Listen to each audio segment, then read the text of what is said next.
Morning இன்னைக்கு ஹரிபரியா இல்லாம கொஞ்சம் ரிலாக்ஸ்டா தான் சமைச்சேன். பிகாஸ் லஞ்சுக்கு வந்து லெமன் ரைஸும், ஆம்லேட் மட்டும் தான்.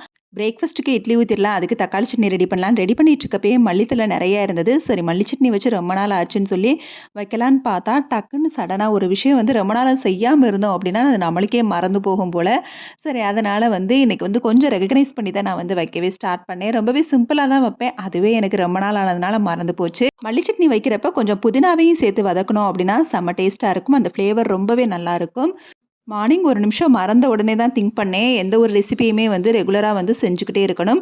அட்லீஸ்ட் ஒரு 2 மந்த்ஸ் 3 மந்த்ஸ் ஒன்ஸாவது அத வந்து செய்யணும். இல்லன்னா நம்மளுக்கு நல்லா தெரிஞ்ச டிஷ்ஷே வந்து மறந்து போயிரும் போல. பட் ரொம்ப நாள் கழிச்சு செஞ்சாலும் அது உண்மையிலேயே டேஸ்ட் நல்லா இருந்தது. ஃபர்ஸ்ட்டு பிரேக்ஃபாஸ்ட்டுக்கு எல்லாம் செஞ்சு முடிச்சுட்டு இட்லியெல்லாம் ஊத்திட்டு, அதுக்கப்புறம் தான் வந்து லெமன் ரைஸே ரெடி பண்ணேன். லெமன் ரைஸுக்கு இன்னைக்கு கொஞ்சம் மஞ்சள் தூள் மட்டும் கம்மியாயிருச்சு. பரவால்ல. கலரா முக்கியம், டேஸ்ட் தானே முக்கியங்கிற மாரி லஞ்ச் பேக் பண்ணிட்டு தேசிய கொடி ரெகக்னைஸ் பண்ற மாரி பிளேட்ல இருந்துச்சு. ஸோ கலர்ஃபுல்லா பிரேக்ஃபாஸ்ட்ட முடிச்சாச்சு.